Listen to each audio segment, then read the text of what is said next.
관련된 이야기, 우물가에서 무엇을 보았는가라고 하는 말씀을 가지고 우리 같이 은혜 나누고자 합니다. 우리 본문 말씀은 5절부터 7절인데 일단 차근차근 이렇게 한번 살펴보도록 하고요. 먼저 5절 같이 봉독하도록 하겠습니다. 사마리아에 있는 수가라 하는 동네에 이르시니 야곱이 그 아들 요셉에게 준 땅이 가깝고. 오늘 새벽기도 오신 분들은 제가 이 배경에 대해서 좀 설명을 드렸습니다. 간단하게 말씀을 드리면은요, 우리가 잘 알고 있는 우물가의 여인처럼 난 구했네라고 하는 복음송을 통해서 잘 알고 있는 그 배경인데요, 장소는요 수가라고 하는 마을입니다. 그리고 이 수가라고 하는 마을은 사마리아 지역에 있다라고 했습니다. 그리고 여기에 보니까 야곱이 그 아들 요셉에서 준 땅에 가깝다라고 얘기가 나와요. 이게 무슨 얘기인가 하면요, 이 사마리아라고 하는 땅은요, 사실 예전에 성경에 보면은 세겜이라고 하는 이방 민족이 살던 땅입니다. 이 세겜 지역이 그들이 다스리고 있었는데요, 야곱이 아버지를 속이고 형님을 속이고 장자권을 뺐고 장자의 축복을 뺐잖아요. 그리고서는 죽을까봐 겁이 나서 도망을 하게 됩니다. 그리고 외삼촌 라반의 집에서 오랫동안 고생을 하다가 하나님의 은혜 가운데 부자가 되어가지고 다시 돌아오죠. 돌아올 때에 좋았을까요? 아니요, 걱정이 태산 같았습니다. 왜? 자기 형님이 벼르고 있는 걸 알고 있기 때문에. 그래서요, 이 야곱이 조금 잔머리가 좀 돌아가거든요. 어떻게 했냐면은 자기 둘째 부인의 첩, 그리고 자기 둘째 부인, 이렇게 자기 주변에 좀 사랑의 우선순위에서 뒤처지는 사람들을 먼저 보내고 자기가 제일 아끼는 라헬, 그 라헬을 맨 뒤에 보내면서 자기는 또 그 뒤에서 형님을 맞이합니다. 뭐냐? 형님이 죽이든지 공격을 하면 앞에 있는 자기 첩들 부인이 방패막이가 되고 자기는 도망가려고. 자, 그런데 그렇게 하면서 겁을 내며 걱정을 하면서 형님을 맞으러 가는데 형님이 하나님의 은혜인지 모든 것을 다 용서하고 껴안으면서 분위기가 너무 좋게 잘 마무리가 됩니다.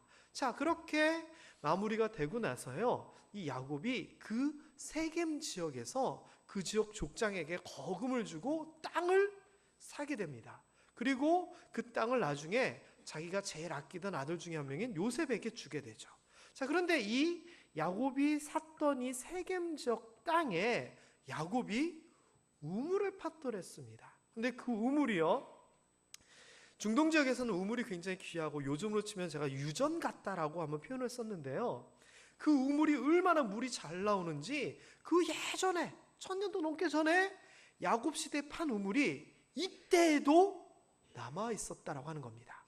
그 세겜 지역이 바로 사마리아 지역을 얘기하는 거고요, 여기에서 말하는 우물은 야곱이 팠던 그 우물이다 생각하시면 됩니다. 자, 그렇게 이 사마리아라고 하는 땅은요, 야곱 시대부터 이스라엘 사람들의 아주 중요한 도시였고요, 이 수가성은 그 중에 하나였었습니다. 자, 그런데 이 사마리아가요, 북쪽 변방에 위치하고 있던 땅이었는데요, 남유다와 북이스라엘이 지금 우리 남북처럼 갈라지게 된 이유로 솔로몬의 아들 르호보암이 정치를 잘못하면서 갈라지게 됩니다. 그러면서 북쪽에 이스라엘 지파를 대표하는 북이스라엘이라고 하는 나라가 세워지고, 남쪽에는 유다 지파를 중심으로 한 베냐민 지파가 두 지파만을 가지고 유다 왕국을 유지하게 됩니다. 이때 유다 왕국이 아니라 이스라엘 전체 지파를 통틀어서 상징성을 이야기했던 이 북이스라엘이 수도로서 사마리아를 삼았습니다. 그만큼 땅도 좋고 부유한 지역이었어요. 그런데 이 사마리아가요, 아수르라고 하는, 우리 역사에도 나오는 이 아수르라고 하는 고대 근동의 패자가 이 지역을 다 정복을 할 때 강제 이주를 당합니다. 무슨 말이냐? 아수르가 보니까요, 북이스라엘 있고 무슨 나라 있고 무슨 나라 있고 혹시나 자기네들이 힘을 모아서 반란을 할까 두려운 거예요. 그래서 민족성, 나라 국민의 그 마음을 흐트러 놓기 위하여 여기 살던 사람을 이쪽으로 보내서 흩어놓고 여기 살던 사람을 이쪽으로 보내서 흩어놓고 하면서 이러한 혼합 정책을 사용합니다. 이때 북이스라엘에서도요, 역시 귀족부터 해서요, 정말 많은 사람들이 바벨론으로 끌려가기도 하고요, 다른 지역으로 이주해서 살게 됐습니다. 그런데 그렇게 되면서 이 사마리아 지역에 있던 사람들이 떠나갔을 뿐만 아니라 다른 데 있던 이방인들이 사마리아 지역에 들어오게 됐거든요. 근데 이스라엘 사람들이 북이스라엘이건 남유다건 모세의 율법을 통하여서 이방인들과의 결혼 아주 금했죠. 그 다음에 민족의 정통성을 혈통의 정통성을 아주 강조했어요. 그래서 나라 이름도 이스라엘은 야곱의 별명이잖아요. 그 야곱이라고 하는 그 민족성을 드러내는 이름이었는데, 이 사마리아 지역에 남아있던 사람들이 이거 살다 보니까 그게 해이해진 거예요. 그래서 이방인들과 결혼을 하면서 혈통이 섞이게 됩니다. 그래서 우리가 잘 아는 것 같이 유대인은 사마리아인과 상종하지 않을 정도로 저 피 섞인 이방인들하고 배신한, 율법을 저버린, 개 같은, 이런 식으로 대접을 했어요. 그래서 이스라엘의 지도가 이렇게 돼 있다고 하면은요, 여기가 지중해고요, 여기가 예루살렘이라고 하면은요, 사마리아는 이쪽 지역이에요. 그리고 요단강을 통해서 이렇게 쫙 강이 나오고 사해가 있고 막 이렇게 된다 치면은 여기에서 일로 그냥 쭉 올라가면 되는데, 이 이스라엘에는 길이 크게 4개가 있었거든요. 이렇게 쭉 가면 되는데요, 사마리아 지역이 여기 있다 보니까 요 위가 갈릴리예요. 지나갈 때 여기를 안 거치고 돌아가는 겁니다. 왜? 사마리아인들하고 상종도 안 하니까. 그만큼 이 사마리아는 어떻게 보면 천대받고 소외된 지역이었습니다. 그런데 이곳에 한 우물이 있었죠. 어떤 우물? 야곱이 예전에 팠던 그 우물. 아까 제가 얘기한 그 이야기가 창세기 33장에 나옵니다. 자, 그런데 그곳에 있는 그 야곱의 우물에 예수님께서 가시다가 그 곁에 앉으십니다. 때가 6시쯤 되었더라. 이스라엘 그 유다 성경의 시간은 플러스 6을 하면 됩니다. 낮 12시쯤 된 겁니다. 자, 그러면 물을 마셔야 되는데 어떻게 마실까요? 우리 생각하는 우물하고는 좀 틀리지만 뭔가 물을 길어서 먹어야 되는데, 이거는 우리처럼 이렇게 공용으로 놔두는 게 아니거든요. 필요한 사람이 와서 해가는 건데, 그릇도 없고 그렇다고 깊이 있는 걸 손을 떠서 먹을 수 없고, 예수님이 앉아 계시는 겁니다. 그리고서는 여기에서 한 여인을 만나게 됩니다.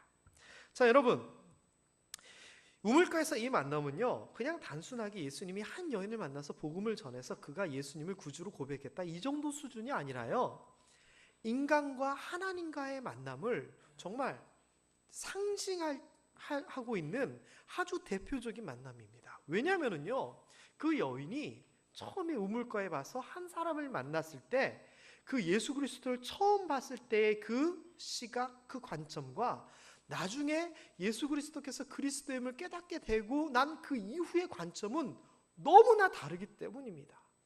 그리고 그 변해지는 과정들은 마치 하나님을 전혀 몰랐던 사람이 하나님을 알게 되는 그 과정과 매우 흡사합니다. 그래서 오늘은요, 제가 10단계로 나눴습니다. 첫 번째 1단계는 하나님을 아예 모르는 그런 단계고, 10단계는 나중에 천국에 우리가 가가지고 하나님과 함께하는 그 단계. 그러니까 이 땅에서는 한 9단계 정도가 그리스도인으로서, 신앙인으로서는 적당하다라고 생각하는데, 1단계부터 9단계를 제가 임의로 한번 구별을 좀 해봤는데요, 한번 살펴보면서요, 나는 이 신앙인의 어떤 이 단계라고 했으면 나는 몇 단계 정도에 있을까 한번 생각해 볼 수 있는 그런 시간 되었으면 좋겠습니다. 자, 1단계입니다. 예수님과 이 여인이 만났을 때 이 여인의 반응은 유대인과 사마리아인이 상종하지 않았던 일반적인 관계, 말 그대로 적대적인 관계입니다. 일단 같은 민족이었지만 남유다 북이스라엘이 싸웠기 때문에 전쟁의 앙금도 남아 있었고요, 아까 말씀드린 것처럼 사마리아인들이 혈통적으로 이렇게 흐트러져 있었기 때문에 이스라엘 사람들이 천대하고 아주 멸시해서 서로 사이가 안 좋은 적대적인 관계였습니다. 다시 얘기하면 사마리아 여인이 예수님을 처음 봤을 때 어떤 마음? 이거 적대하는 마음, 낯선 사람, 유대인? 우리랑 상종하지 않는 사람? 이런 아무 관계도 없을 뿐만 아니라 오히려 적대적인 마음을 품는 관계였다라고 하는 겁니다. 자, 우리가 하나님을 알기 전에, 예수 그리스도를 믿기 전에도 이와 똑같습니다. 아담과 하와가 에덴 동산에서 죄로 인하여서 타락하고 쫓겨나면서부터 정령 죽으리라라고 하는 그 말이 이루어지는데, 여기에서 죽음은 세 가지라 그랬죠. 영원한 죽음, 육신의 죽음, 하나님과의 단절, 끊어짐입니다. 그래서요, 죄로 인하여 하나님과 우리와의 관계가 끊어짐으로 말미암아 성경에서는 하나님과 우리 사이가 원수라고 이야기를 합니다. 죄로 인하여 하나님과 우리가 원수된 관계였다가 예수 그리스도로 말미암아 화목하게 되었다라고 얘기를 합니다. 다시 얘기하면 하나님을 알지 못하고 믿지 아니하는 교회 밖에 있는 그 존재는 하나님과 서로 대척점에 서 있는, 멀리 있으면서도 원수인 그런 사이다라고 하는 겁니다. 그러다가 이런 관계에서 사람이 먼저 어떻게 한 것이 아니라 예수님이 먼저 말을 겁니다. 먼저 다가가시는 거죠. 물을 좀 달라. 물을 좀 달라. 여러분, 별거 아닌 것 같은데요, 먼저 말을 거는 게 굉장히 중요합니다. 제가 이런 얘기 하지 말랬는데 할까요 말까요? 할까요? 그 송장로님 책임져 주세요. 저 쫓겨나면. 제가요, 저희 아내한테 관심을 가지고 표현하기 위해서 제가 제일 먼저 뭐를 했냐면은 말거리를 좀 만들고 싶었어요. 말거리. 그래서 진짜 여러분이 생각하시면 정말 유치할 정도로 제가 옆에서 툭툭 던졌어요. 그렇다고 용감하게 막 이렇게 했던 게 아니라 어떻게 얘기하냐, 청년들 밥 한번 집에서 해달라고. 이유도 없어요. 그냥 내 친구 아이가 돌인데 초콜릿 좀 만들어 달라고. 왜 제가 저 사람한테 초콜릿을 만들어줘요? 발렌타인데이 때 교육자들한테 초콜릿 만들어서 하나씩 다 돌렸거든요. 그래가지고 제가 그거 갖고 꼬투리 잡아가지고 초콜릿 잘 만드시네요, 막 이런 식으로 제가 먼저 말을 이렇게 탁 했어요. 물론 지난번에도 말씀드렸지만 전화를 누가 먼저 했다고요? 밥 먹자 누가 먼저 했다고요? 제가 절대 먼저 안 했습니다. 그런데 제가 먼저 다가가고 제가 먼저 제 존재를 보이고 제가 먼저 이야기를 하는 거예요. 예수님과 이 여인의 관계도요, 그냥 우물가에 있고 우물에서 물을 떠가면 아무 문제 안 생기고 아무런 일 안 생기는 그런 사이였는데, 그 여인에게 예수님이 먼저 이야기를 한 겁니다. 성경에서도요 똑같이 얘기합니다. 사람이 죄인이었을 때, 하나님을 알지 못했을 때 하나님이 먼저 우리를 찾으셨지, 우리가 하나님의 존재를 알고 하나님 앞에 나아간 것이 아닙니다. 우리가 하나님을 사랑하고 하나님을 찬양한다라고 우리가 막 하는 것 같지만요, 요한 1서에서는 절대 그렇게 얘기 안 합니다. 하나님이 먼저 우리를 사랑하셨다라고 얘기하는 겁니다. 그렇기 때문에요, 우리는 죄된 세상을 살아갈 때 생각지도 않았지만 우리를 위하여 메시아에 대한 이야기를 하시고 선지자를 통하여 회개를 촉구하시고 급기야는 하나밖에 없는 아들까지도 보내셔서 먼저 인간에게 그 사랑을 보이셨던 거죠. 이게 두 번째 단계 아닐까 싶습니다. 그러다가 세 번째는 거부입니다. 거부. 어찌하여 사마리아 여자인 나에게 물을 달라 하나이까? 이 말은 뭐예요? 주겠다는 얘기예요? 안 주겠다는 얘기예요? 안 주겠다는 얘기예요. 왜 나한테 물을 달라 그러세요? 유대인인데 나는 사마리아인이고 우리 뭐 개라면서 돼지라면서 니네만 제대로라면서 왜 나한테 물 달라 그래요? 이런 뉘앙스예요. 우리가 알다시피 이 여자가 억센 여자잖아요. 남자 관계도 되게 어지럽고요. 예수님한테도요, 지나가던 과객이 물을 달라 그러면 우리 기본적으로 알던 드라마에서 보던 모습은 어때요? 바가지 무들 한 잔 탁 떠서 버들잎 하나를 떠서 이렇게 띄워서 이렇게 주잖아요. 그러면 나그네가 묻죠. 아니 저 여자 어찌하여 물에 버들잎을 띄워주시는가요? 나그네께서 급하신데 드시다가 탈이 날까봐 후후 불어 드시라고 이렇게 띄웠습니다. 이렇게 되면서 뭔가 일이 진행돼야 되는데 이 여인은 그게 아닌 겁니다. 왜 나한테 물을 달라고 하느냐? 거부합니다. 하나님께서요, 인간을 향해서 손을 내밀었을 때 인간의 반응은요 항상 거부였습니다. 물론 특별하게 하나님을 사랑하는 사람들의 경우는 아니었겠지만요, 보편적으로 보면 성경에서 스데반이나 이런 사람들의 설교를 보면 하나님께서 선지자를 보내고 예언자를 보내고 그 아들까지를 보냈는데도 너희가 거부하고 돌로 때려 죽이지 않았느냐라고 얘기합니다. 사람들은 그랬거든요. 하나님께서 아무리 얘기하셔도 안 통했거든요. 사도행전 3장 14절에서도 이렇게 얘기하잖아요. 너희가 거룩하고 의로운 일을 거부하고 살인자 바나바를 선택하지 아니하였느냐. 왜요? 모르기 때문에. 필요성을 못 느끼기 때문에. 내가 지금 살고 있는 이 세상이 좋기 때문에. 죄된 이 즐거움이 너무나 크기 때문에 하나님의 다가오심을 거부하는 겁니다. 거부. 자, 그러다가요, 예수님께서 한마디를 하시는 겁니다. 왜 달라고 합니까? 그랬더니 그러면 내가 너에게 영원히 마르지 않는 생수를 주겠다. 이 얘기를 딱 하니까 여인이 세상적인 관심이 생기는 겁니다. 여자가 이르되 주여, 여기서 말하는 주여는 주님이셔, 이 주여가 아니라 그냥 선생님 이런 의미입니다. 낯선 남자에게, 좀 높은 사람들에게 예의를 갖춰서 하는 칭호인데, 물개를 그릇도 없고 이 우물은 깊은데 당신이 어떻게 물을 줄 수 있냐면서 세상적인 관심을 얘기합니다. 왜? 자기가 물이 필요하거든요. 물 뜨러 왔잖아요.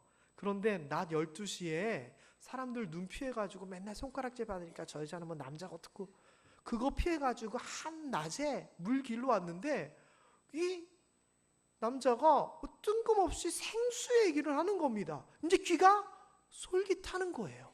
자, 이게 어느 정도의 단계냐면요, 우리 사람으로 쳤을 때 교회 관심 없어요. 하나님 관심 없어요. 그런데 무슨 얘기를 듣냐면은, 야, 교회 가면은 병도 낫는데, 야, 교회 가면 복 받는데, 그러면 솔깃하는 겁니다. 누구 때문에 솔깃하느냐? 자기 자신, 자기 필요 때문에 솔깃하는 겁니다. 지금 이 여인이 지금 거기까지 간 거예요. 아니, 그러면 이게 나쁜 거냐? 나쁜 거 절대 아니에요. 왜? 제가 여러 번 인용하는 속담이었는데요, 소도 먹어야 똥을 누지 라고 하는 우리나라 속담이 있습니다. 복음 와야지 듣죠. 오게 하기 위해서 예수님은 어떻게 하셨죠? 기적을 베풀면서 내가 메시아임을 증명 보이셨잖아요. 그래서 우리가요, 교회 자랑하고 하나님의 능력 자랑하고 복음 능력 자랑하는 것은 나쁜 게 절대 아닙니다. 세상 사람들이 어떻게든 일단 여기 데리고 와야지 뭔가 되잖아요. 자, 어쨌든 이 여인은요, 자기의 세상적인 최고의 관심사인 필요한 물에 대하여 예수님께서 얘기하시니까 관심을 보이기 시작합니다. 이 관심은요, 예수님께서 얘기하는 관심과는 사실상 틀린 거고 얘기랑 틀린 겁니다. 세상 사람들이 이 뒤에도 보면은요, 예수님께서 오병이어의 기적을 일으켰었을 때 예수님을 왕으로 삼으려고 그럽니다. 왜 왕으로 삼으려고 그랬냐면은 예수님을 하나님의 아들 구세주로 여기서 왕으로 삼으려는 것이 아니라 먹고 사는 문제, 떡을 막 만들어내니까 이 사람이 능력자니까 제발 로마로부터 우리를 쫓아내고 우리 좀 잘 살게 해달라고. 이 사람들의 관심은 영적인 게 아니라 완전히 육적인 거였거든요. 예수님을 만나려고 하는 것도, 필요한 것도 육적인 이유, 세상적인 관심 때문이었습니다. 우리 교회도 그렇게라도 오셨으면 좋겠습니다. 그러다가요, 다섯 번째, 궁금해지기 시작합니다. 예수님께서 야곱의 우물, 마르지 않는 샘물 이런 얘기를 하고 막 하다 보니까 좀 이상한 거예요. 아니, 당신이 대단한 사람인 것처럼 얘기하는데 마르지 않는 우물을, 샘물을 얘기하는데 이게 야곱 때부터 우물을 파가지고요, 그때부터 지금까지 우리들 짐승을 다 먹었는데 당신이 야곱보다 더 대단하다고요? 마르지 않는 샘물, 생수, 당신이 어떻게 주겠다고요? 하면서 예수님의 존재에 대해서 궁금해하기 시작합니다. 자, 맨 처음에 예수님을 만났을 때는 남이었고요, 적대적인 관계였습니다. 물 안 주려고 이렇게 거부하던 관계였다가 예수님께서 이 사람의 필요에 대한 이야기를 건드리시면서 얘기를 하다 보니까 이 여인이 예수님에 대해서 궁금해지기 시작하는 거예요. 교회 와가지고요, 하나님 몰라요, 예수님 몰라요, 아무것도 몰라요. 근데 와보니까 사람들이 되게 열심히 해요. 되게 좋대요. 막 기도도 해요. 머릿속에 생각이 드는 거예요. 야, 하나님 정말 있나? 아, 기도하면 응답 받나? 저 사람들은 뭐가 좋다고 맨날 교회 와서 기도하고 그러지? 모르지만 궁금해지기 시작한 거예요. 저는요, 궁금해지기 시작했으면 반은 된 거라 생각을 해요. 자, 한 남자가 한 여자를 축제사자 쫓아다닙니다. 그래서 매일 전화하고 선물 주고 그럽니다. 근데 여자는요, 관심도 없었을 뿐만 아니라 귀찮아요. 그래가지고 뭐 전화 오면 아우 귀찮아요, 안 싫어요. 만나자 그러면 안 만나요. 선물 주면 이런 거 필요 없어요. 막 이랬어요. 그런데 매일같이 그러던 남자가 어느 날 소식을 뚝 끊어요. 그리고서는 하루가 지나고 이틀이 지나고 일주일이 지나고 열흘이 지나면 그 여자가 어떤 마음이 될까요? 다 그런 건 아니겠지만 궁금해지기 시작하는 거예요. 자, 우리 교회 남자 청년들은 참고하시고요. 그냥 무작정 밀어붙이면 안 돼요. 밀어붙이다가 딱 멈출 때도 있어야 되고요. 우리 여자분들은요, 전혀 마음에 안 드는 사람이 그러면은 아, 이거 작전 쓰는구나, 이렇게 꼭 참고하시기 바랍니다. 자, 어쨌거나요, 궁금해지기 시작하는 거예요. 왜 그러지? 딴 여자가 이제 생겼나? 무슨 다쳤나? 그러면은 뭔가가 되는 거예요. 왜? 싫어하다가 관심 없다가 이제 궁금해지는 거잖아요. 그러면 다음 진도가 나갈 수 있는 거예요. 혹시 그런 작전 쓰셔가지고 성공하신 분 여기 계십니까? 없으시네요. 청년들은 어쨌거나 성공하시기 바랍니다. 자, 예수님이 궁금해지는 거죠. 마가복음 4장에도요, 예수님께서 막 기적을 일으키니까 예수님이 구세주인 줄도 모르고 잘 모르는 사람들이 저 사람이 도대체 누군데 바람과 파도가 잠잠해하느냐 궁금해하기 시작합니다. 이 궁금증은요, 굉장히 저는 거룩한 궁금증이라고 생각을 해요. 그래서 예수가 누구인지 궁금해하던 그 여인에게 현실적인 문제를 간구하는 모습을 발견하게 되죠. 주여, 그런 물을 내게도 주사 목마르지도 않고 여기 물 길러 오지도 않게 하옵소서. 아니, 이제 예수님이 뭔가 대단한 인물인 것 같아요. 그리고서 뭐 그런 물이 있다라고 그래요. 그러면 이 사람이 누군지 정확하게 알지도 못하지만 그런 물이 있다고 하니까 주세요라고 하는 거예요. 저는 우리 모함께 분들은 이거보다 단계가 높다 생각하지만 아주 보편적인 그리스도인들의 모습이 여기 아닐까요? 이 정도 아닌가요? 신앙에 대한 확고한 믿음이 없을지라도, 잘 알지는 못할지라도 대충 알고 하나님이 주시는구나, 주실 수 있는 분이구나 알고 내 필요한 것을 구하는 거예요. 그래서 항상 하나님 주세요, 주세요, 주세요, 주세요, 또 주세요. 이것이 우리 기독교인의 어떤 모습이잖아요. 현실적인 문제를 간구하는 거죠. 야고보서 4장 3절에 보면은요, 그런데 이런 것들은요, 응답에 대해서 100%가 아니에요. 욕심을 가지고 자기 마음을 가지고 구하는 것은요, 얻지 못한다라고 얘기를 하거든요. 그러다가 이제 다음 단계로 넘어가는 겁니다. 그러면서 뭐 예배가 어떻고 뭐가 어떻고 이런저런 얘기를 다 듣다 보니까 보통 사람이 아니거든요. 그래서 이 여인이 내린 결론은 구세주, 하나님의 아들, 이 개념은 아예 없었기 때문에 자기 수준으로의 믿음의 고백을 합니다. 선지자시군요.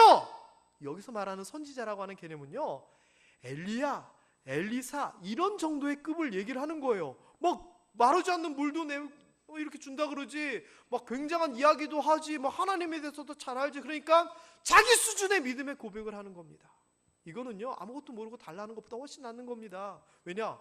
자기 수준이지만 믿음이 생기고 고백이 나오기 때문이에요. 좀 성숙된 그리스도인들이 이런 정도의 수준 아닐까 싶습니다. 왜냐? 자기가 한계가 있거든요. 그런데 그 한계 안에 머물러요. 그렇지만 이것만으로도 저는 대단하다 생각합니다. 인간이 인간적인 수준으로 하나님을 믿는 거, 그거는 욕할 거는 아니에요. 그걸 넘어서면 칭찬받을 것이지. 그러다가 8단계로 나갑니다. 8단계에 구세주심을 깨닫게 되는 겁니다. 여자가 이르되 메시아는요, 내가 예전부터 들어보니까 오신다고 해서 우리가 그거 기다리고 있는 건 맞는데, 그리고 그가 오시면 우리에게 모든 것을 다 알려주시고 그런다고 그러셨는데, 이렇게 얘기했더니 예수님께서 내가 그라라고 얘기합니다. 잘 생각해 보면은요, 예수님께서 자기 자신을 드러내는 것을 감춥니다. 자기가 메시아인 것을 제자들에게도 때가 되지 않았으니까 알리지 말라 그럽니다. 그런데 이 여인에게는 내가 메시아다 이야기를 합니다. 이 여인이요, 얼마나 놀랐을까요? 얼마나 놀랐을까요? 우리가 하나님을 하나님으로 제대로 알고 예수 그리스도를 제대로 아는 거, 이게 정말 중요합니다. 수박의 겉핥기 좋습니다. 맛만 보고 던지는 거 좋습니다. 다 먹지는 못하지만 어느 정도 먹는 거 좋습니다. 그러나 제대로 먹어야죠. 제대로 누려야죠. 우리가 하나님을 제대로 알고 예수 그리스도를 제대로 아는 거 정말 필요합니다. 저는 우리 모든 모함의 성도님들이 이렇게 돼 있는 줄 믿습니다. 세상적인 욕심 때문에 구하고 자기 수준 때문에 자기 한계를 가지고 신앙생활하는 것이 아니라 정말 제대로 하나님을 하나님이심으로 믿고 살아갈 수 있는 그런 신앙 가지기를 주님의 이름으로 축원합니다. 자, 그런데 이 정도만 돼도 정말 박수 받을 만한 정말 대단한 건데, 그 당시에 모든 사람들이 예수님이 메시아인 줄 잘 모르고 있을 때에 이 여인은 인간의 한계를 뛰어넘어서 예수님이 주시는 그 은혜로 말미암아 메시아임을 깨닫게 된 겁니다. 이것만 해도 정말 대단한 건데 그 다음이 더 대단합니다. 뭐냐? 28절 29절 읽어봅니다. 시작. 여자가 내가 행한 모든 길을 내게 말한 사람을 와서 보라. 이는 그리스도가 아니냐. 그 여인이 그 우물가에 왜 갔다고요? 물 기르러 갔습니다. 그런데 현실의 물이 아니라 영원한 생수에 대한 이야기를 듣고서는 물동이를 버려버립니다. 우리가 이 세상을 살아가면서 하늘나라를 바라보면서 나아갑니다라고 얘기하지만 우리는 사실 이 세상을 바라보면서 나아가잖아요. 그런데 이 세상을 내려놓는 겁니다. 하나님의 뜻대로 살아가는 겁니다. 하나님의 도우심대로 살아가며 세상보다는 저 하늘나라의 가치를 두는 겁니다. 죄 많은 이 세상은 내 집안이네. 내 보는 보아는 저 천국에 있네. 찬송은 그렇게 하지만 우리는 천국의 보아보다는 이 땅의 재물을 더 중요시하며 살아가고 있잖아요. 근데 이 여인은요, 세상적인 것도 내려둡니다. 그리고요, 남자 관계가 그렇다고 손가락질하고 욕하고 무시했던 그 사람들 피해서 낮 12시에 햇빛 쨍쨍 비추는데 물동이 이고 왔던 그 여인이 자기한테 손가락질을 하고 핍박하던 그 사람들에게 가는 겁니다. 왜? 사람이 두렵지 않거든요. 그리고서는 얘기합니다. 그리스도라고. 저분이 우리가 기다려왔던 구세주라고 얘기하는 겁니다. 여러분, 얼마나 대단한 변화입니까? 처음 1단계라고 얘기했던 그 처음 적대적인 관계, 아무 상관없던 사이, 뭐라고 말해도 거부하던 사이, 틱틱틱틱 말대꾸나 틱틱하던 그런 사이에서 지금 이 여인은 아까 그 유대 낯선 남자가 아니라 메시아 그리스도를 보게 된 겁니다. 그리고 거기서 그치지 아니하고 예수님의 증거하는 사람이 됩니다. 사랑하는 성도 여러분, 우리도 그렇게 되기를 원합니다.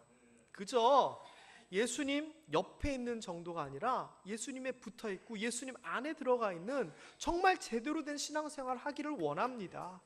그래서 열매를 제대로 맺을 수 있는 그런 관계가 되기를 원합니다. 포도나무가 있고 가지가 있는데 가지가 멀리 떨어져 있고 포도나무 가지가 아니고 아니면 옆에 근처에 있고 이 정도가 아니라 제대로 붙어 있어서 열매 맺는 그러한 가지 되었으면 좋겠습니다. 우리가 그리스도인으로서 신앙생활하면서 과연 어느 정도 수준까지 되어 있습니까? 저는요, 마지막에 얘기했던 예수님을 증언하고 세상적인 것보다 하나님에 대한 것들을 더 가치 있게 두는 그 정도 수준까지 갔으면 좋겠습니다. 거리로 따지면요, 1단계는 여기고 예수님은 여기 있다면 떨어져 있던 사이가 점차 가까워지는 거, 이거 아닌가요? 여러분, 우물가에서 무엇을 보았습니까? 처음에 봤던 그 낯선 남자가 아니라 그 여인은 메시아를 발견했습니다. 우리가 교회에 와서 하나님을 생각하고 예수 그리스도를 생각할 때 어느 정도로서 보고 있습니까? 그저 좋은 사람, 복 주는 사람, 그저 예전에 있었던 사람, 내가 기도하면 들어주시는 분, 이 정도인가요? 그게 아니라 제대로 깨닫으면서 그치는 것이 아니라 오히려 증거하고 전할 수 있는 그 정도의 성숙한 신앙인의 모습을 갖출 수 있게 되기를 주님의 이름으로 축원합니다. 여러분, 우리 모함교회 안에는 그 어떤 사람들이 오더라도 결국은 이러한 성숙되고 변화된 모습으로 바뀌게 될 줄 믿습니다. 여러분, 어떤 사람이라도 데리고 오십시오. 궁금하게 만드십시오. 하나님께서 역사하실 겁니다. 말씀을 마무리하겠습니다. 여러분은 여기에서 예수 그리스도를 어떻게 생각하시면서 만나고 있습니까? 나중에 10단계 천국 가서 만나고 제대로 누리기 이전에 이 땅에서 우리가 할 수 있는 성숙의 단계는 어떤 모습이라고 생각하십니까? 그런 것들 여러분들 잘 감당할 수 있는 여러분 되시기를 주님의 이름으로 축원합니다. 기도하겠습니다.